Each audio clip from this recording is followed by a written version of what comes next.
ముందుగా హెడ్లైన్స్.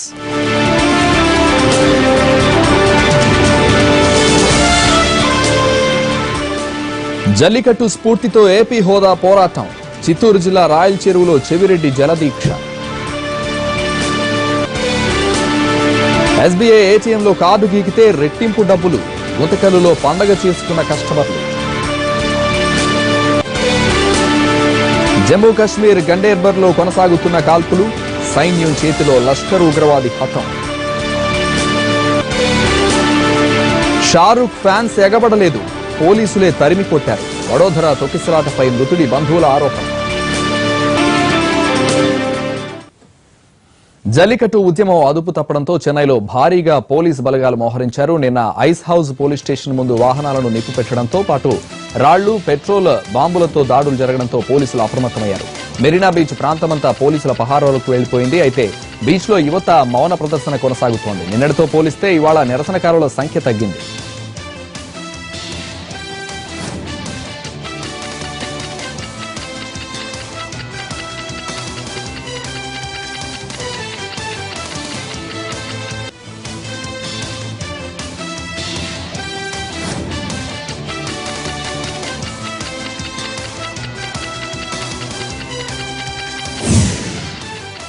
చెన్నై పోలీసులు చిక్కుల్లో పడ్డారు. నిన్న వాహనాలు తగలబెట్టిన ఘటనకు సంబంధించి పోలీసులపైనే అనుమానాలు వ్యక్తమవుతున్నాయి.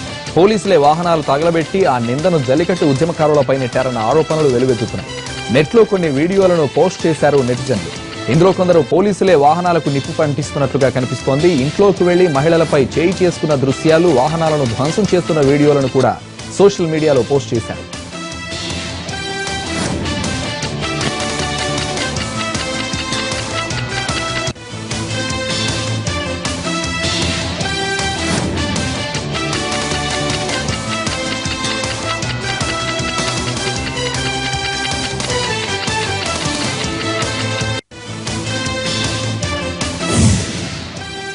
కాపులకు బీసీ రిజర్వేషన్ల కోసం పోరాడుతున్న ముద్రగడ పద్మనాభం రేపు రావులపాలెం నుంచి పాదయాత్ర చేయనున్నారు.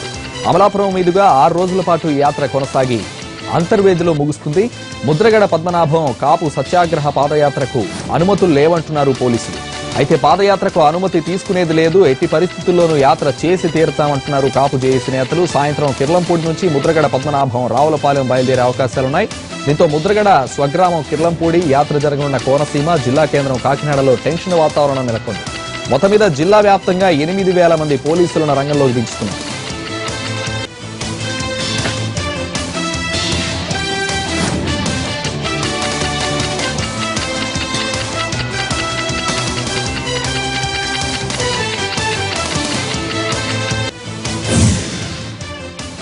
తూర్పుగోదావరి జిల్లాలో ఉద్రిక్త పరిస్థితులు నెలకొన్నాయి. కాపు సత్యాగ్రహ పాదయాత్రకు అనుమతులు లేవంటున్న పోలీసులు పలువురిని ముందస్తుగానే హౌస్ అరెస్ట్ చేస్తున్నారు. కోనసీమలో 3,000 మందితో భారీ బందోబస్తు ఏర్పాటు చేసిన పోలీసు అధికారులు ఇప్పటికే కొందరిని గృహ నిర్బంధం చేశారు. జిల్లా మొత్తం 144 సెక్షన్ విధిస్తూ ఇప్పటికే కలెక్టర్ ఉత్తర్వులు జారీ చేయడంతో నలుగురికి మించి ఎక్కువ మంది గుమిగూడితే అదుపులోకి తీసుకోనున్నారు పోలీసులు.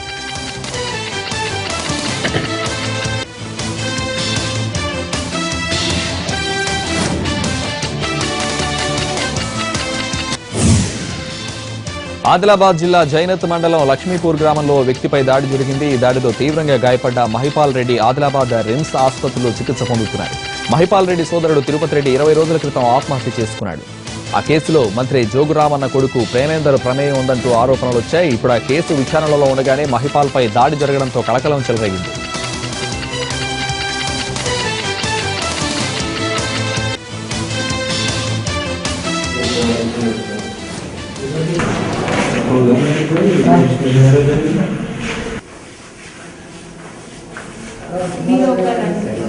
లక్ష్మీపూర్ విలేజ్లో మొన్నటి మా అన్నని చంపిన వ్యక్తులు ఇంకా కొందరు ఉన్నారు. అందులో నేను మా ఇంటికి వస్తుండగానే వాళ్ళు కాపు కాసుకొని మళ్ళీ నన్ను అటాక్ చేసింది. చేతి అడ్డం పెట్టని చేతి తలగా నేను తోయగానే కీకలు పెట్టగా మా వాళ్ళు వచ్చేసరికి వాళ్ళు పారిపోయి మళ్ళీ వచ్చేసింది సార్. వాళ్ళు 4-5 ఉండే సార్. మొత్తానికి 2-3 అయితే గుర్తుపట్టాను సార్. అట్లా పేర్లు తలేలు గణేష్, టొంపే విట్టల్, సురం సురేష్, మన తల్లెల అశోక్ సార్. అనంతపురం జిల్లా గుంతకల్లులోని రైల్వే జంక్షన్ రోడ్డు పక్కన ఉన్న ఎస్బీఐ ఏటీఎం కస్టమర్స్ పండుగ చేసుకున్నారు. కావాల్సిన అమౌంట్ కు డబుల్ అమౌంట్ రావడంతో చక్కగా పర్సులో వేసుకుని ఇంటికి వెళ్లిపోయారు. 3,000కు 6,000, 6,000కు 10,000, 10,000కు 15,000 అమౌంట్ ఏటీఎం నుంచి విత్డ్రా అయింది. ఈ విషయం తెలుసుకున్న వాళ్ళంతా ఆ ఏటీఎం కు క్యూ కట్టారు. సమాచారం అందుకున్న పోలీసులు ఏటీఎం వద్దకు వెళ్లి బ్యాంక్ అధికారులకు సమాచారం ఇచ్చారు. దీనిపై స్పందించిన బ్యాంక్ అధికారులు సాంకేతిక సమస్యతోనే అధిక మొత్తంలో డబ్బులు వచ్చాయన్నారు. అకౌంట్ నెంబర్లను బట్టి మిగతా సొమ్మును రికవరీ చేయనున్నారు.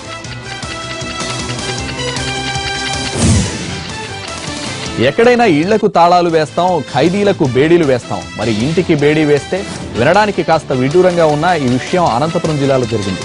యాడికిలో సిండికేట్ బ్యాంక్ సిబ్బంది నిన్న సాయంత్రం బ్యాంకు క్లోజ్ చేసే సమయంలో తాళం వేయడం మర్చిపోయారు.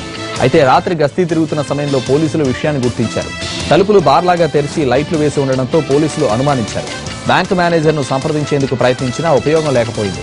దీంతో బ్యాంకులోకి ఎవరూ వెళ్లకుండా మెయిన్ డోర్ కు బేడీలు వేశారు.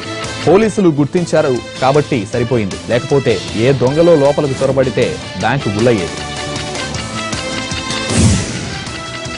ఎర్రచంద్రం స్మగ్లింగ్ కు సంబంధించి AP task force chief Kantharao సంచలన వ్యాఖ్యలు చేశారు. స్మగ్లర్ల కన్నా అటవీ శాఖలోని అవినీతి సిబ్బందిని ఎదుర్కోవడమే సమస్యగా మారిందన్నారు. పనిచేసేవారు జీరోలైపోతున్నారని, స్మగ్లరింగ్ కు సహకరించే అధికారులకు ప్రమోషన్లు దక్కుతున్నాయన్నారు కాంతారావు. బాగా పనిచేసే వాళ్లకు చివాట్లు తప్పట్లేదన్నారు. అంతటా సహాయ నిరాకరణ ఎదురవుతోందని ఆవేదన వ్యక్తం చేశారు. ఆయన ఆత్మహత్య చేసుకుంటాడని ఆయనకి ఒక ఎస్ఐ గారిని పెట్టారు, చూసుకోండి జాగ్రత్తగా చూసుకోండి అని. అలాగే ఇంకొక 2-3 చిన్న చిన్న ఇన్స్పెక్టర్లు డిఎస్పీని మమ్మల్ని అసహ్యంగా మాట్లాడుతూ ఉంటే ఏంటది ఇంతలో మాట్లాడుతున్నారు, వాళ్ళకి ఏమిటి క్యారెక్టర్ ఏంటి, ఇదేంటి పరిస్థితి అని. మరో ఒక అడిషనల్ ఎస్పీ ఆయన నిజాయితీ ఎంతో నాకు తెలుసు, కేసీడీ ఫైల్కి 5,000 తీసుకుని ఆయన కామెంట్లు, ఆయన ఇన్వెస్టిగేషన్ ఏంటిది, what is happening in the system అని అదొక ఆలోచన. అంటే ఎవరైతే బ్యాడ్ టైప్ ఉంటారో వాళ్ళు హీరోస్, ఎవరైతే స్మగ్లింగ్ చేసి పోలీస్ వెహికల్లో ట్రాన్స్పోర్ట్ చేస్తారో వాళ్ళు హీరోస్. నిజాయితీగా పనిచేసి ఇక్కడికి వ్యవస్థను కాపాడాలా, వెంకటేశ్వర స్వామి మీద మనం ప్రతిజ్ఞ తీసుకున్నాము, దేవుడు ఉన్నాడో లేదో మనకి తెలుస్తుంది, వీ హ్యావ్ టేకెన్ ఓత్ అని పని చేద్దాము, 6 నెలల్లో కంప్లీట్ చేద్దాము, మనకి ఇచ్చిన టాస్క్ అని 4 అని అనుకుంటే దానికి ఇవన్నీ ఇప్పుడు మళ్ళీ చేయమంటారు. విశాఖ ఆర్కే బీచ్ రోడ్ లో భారత్ డైనమిక్ సంస్థ ఉద్యోగులు 5K మ్యారథాన్ నిర్వహించారు. రన్ ఫర్ నేషన్ లో భాగంగా నిర్వహించిన ఈ ర్యాలీలో ఒలింపిక్ అసోసియేషన్ సభ్యులు కూడా పాల్గొన్నారు. 5K మ్యారథాన్ ను జిల్లా కలెక్టర్ ప్రవీణ్ కుమార్ ప్రారంభించారు. ఇలాంటి మ్యారథాన్లను అన్ని ప్రభుత్వ విభాగాల ఉద్యోగులు నిర్వహిస్తే ప్రజల్లోకి మంచి సందేశం పంపించే అవకాశం ఉంటుందన్నారు.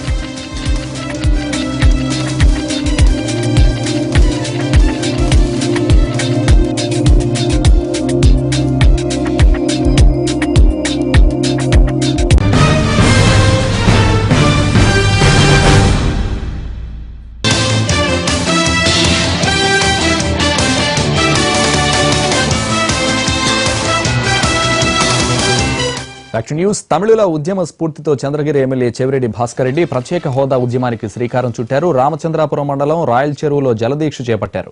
తమిళులు ఇచ్చిన స్ఫూర్తితో ప్రత్యేక హోదా కోసం ఉద్యమాన్ని చిత్తూరు జిల్లా నుంచి ప్రారంభిస్తున్నామన్నారు ఎమ్మెల్యే చెవిరెడ్డి. తమిళనాడు సీఎం పన్నీర్ సెల్వం మాదిరి ప్రత్యేక హోదా ఉద్యమానికి ఏపీ సీఎం చంద్రబాబు నాయకత్వం వహించాలని డిమాండ్ చేశారు.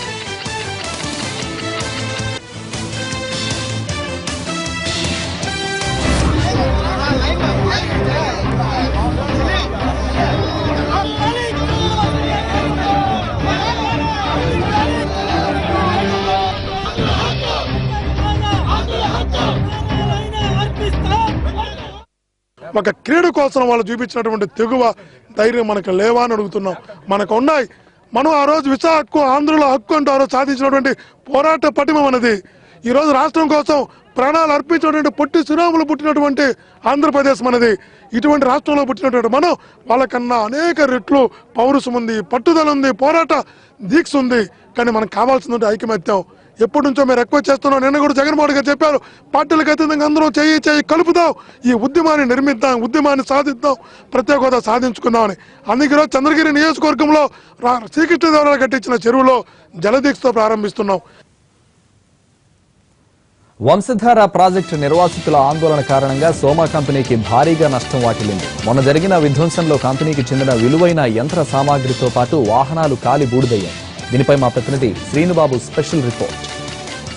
ప్రాజెక్ట్ నిర్మాణంలో ప్రజాప్రతినిధుల వైఫల్యం, అధికారుల నిర్లక్ష్యం సోమా కంపెనీకి భారీ మూల్యం చెల్లించినట్లయింది. ఏదైతే 2017 జూన్ కల్లా వంశధార ప్రాజెక్టులో నీరు చేర్చాలి, సాగునీరు అందించాలని ప్రభుత్వం దృఢ సంకల్పంతో కన్స్ట్రక్షన్ కంపెనీకి ఇచ్చిన ఆదేశాల మేరకు వాళ్ళు పనులు నిమగ్నమై ఉండగా నిర్వాసితుల సమస్యలు ప్రభుత్వం పరిష్కరించడంలో కొంతమేర అలసత్వం వహించడంతో అది మాత్రం దాని ప్రభావం అంతా కూడా పూర్తిగా సోమా కంపెనీ మీద పడింది.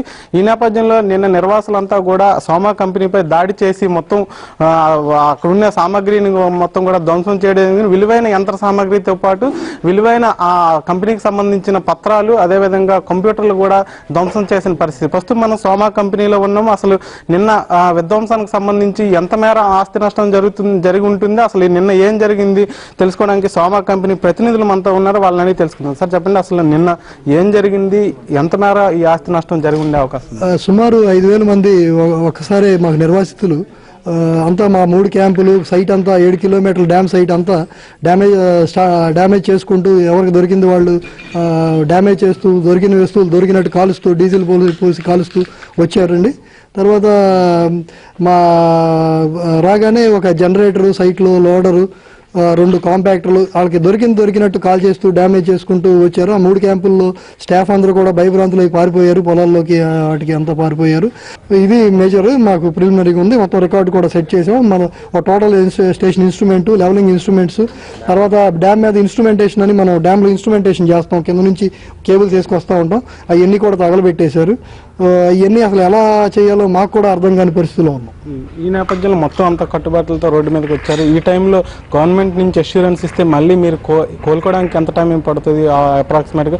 మళ్ళీ ప్రాజెక్ట్ పనులు ప్రారంభించే పరిస్థితిలో ఉంటుందా కంపెనీ? అదే మనకి గవర్నమెంట్ ఇచ్చే సపోర్ట్ని బట్టి, వాళ్ళు ఇచ్చే డైరెక్షన్స్ని బట్టి మా హెడ్ ఆఫీస్ కూడా గవర్నమెంట్తో వాళ్ళు చర్చలు చేస్తారు. చేసిన తర్వాత ఎలా దీన్ని ముందుకు తీసుకెళ్లాలనే దాన్ని బట్టి మేము డెసిషన్ తీసుకుంటాం. అయితే ఇక్కడ నిన్న జరిగిన సంఘటన చూసిన తర్వాత కొంతమంది ఎంప్లాయీస్ డిమారల్ అయిపోయే పరిస్థితి ఉంటుంది. ఈ నేపథ్యంలో వాళ్ళకి ఎలాంటి మారల్ సపోర్ట్ మీ నుంచి కానీ గవర్నమెంట్ నుంచి మీరు కోరుకుంటున్నారు? మా తరపు నుంచి వాళ్ళందరినీ ఇండివిజువల్గా ఎంతెంత లాస్ అయ్యిందో అందరినీ కూడా తీసుకుంటున్నాం. స్టాఫ్ దగ్గర కూడా వాళ్ళందరికీ కూడా మేము డెఫినెట్గా సపోర్ట్ చేయాలి. మా లాసెస్ అన్ని కూడా గవర్నమెంట్ దగ్గర కూడా వినియోగించడం జరుగుతుంది. మాకేమన్నా చేస్తారో లేదో మాకు అది ఏమీ అష్యూరెన్స్ అనేది రాలేదు. కానీ బట్ మా ప్రయత్నం అయితే మా స్టాఫ్కి అయితే వాళ్ళు గవర్నమెంట్ ఇచ్చినా ఇవ్వకపోయినా మా స్టాఫ్కి మాత్రం మేము అందరినీ మేము సపోర్ట్ చేసుకుంటూ వాళ్ళకి ఎటువంటి ఇబ్బందులు లేకుండా మేము చూసుకుంటాం. Thank you. ఏదేమైనప్పటికీ నిన్న జరిగిన ఘటనలో సోమా కంపెనీ దాదాపు భారీ మూల్యాన్ని చెల్లించుకుంది. దాదాపు 4.5 కోట్ల విలువైన యంత్ర సామాగ్రితో పాటు ఆర్ఎన్ఎస్లు ఇక్కడ పనిచేసే స్టాఫ్ అంతా కూడా కొంతమేర మోరల్ సపోర్ట్ని కోల్పోయాము. ఇప్పుడే ఇలా ఉంటే భవిష్యత్తు రానున్న రోజుల్లో ఈ ప్రాజెక్ట్ని ఎలా పూర్తి చేస్తామనే ఆవేదనలో కొంతమంది ఎంప్లాయీస్ కూడా కనిపిస్తారు. ఏదేమైనప్పటికీ సోమా కంపెనీ ప్రతినిధులు వాళ్ళందరూ కూడా ఆత్మధైర్యాన్ని వాళ్ళకి సర్ది చెప్తూ సాధ్యమైనంత త్వరగా దీని నుంచి కోలుకుంటాం, ఖచ్చితంగా గవర్నమెంట్ కానీ అష్యూరెన్స్ ఇచ్చిన నేపథ్యంలో ఖచ్చితంగా మీ ప్రాజెక్ట్ పనులు ముందుకు తీసుకెళ్లే ప్రయత్నం చేస్తామని చెప్పడం జరుగుతుంది. కెమెరా పర్సన్ సురేష్తో శ్రీనుబాబు, NTV శ్రీకాకుళం.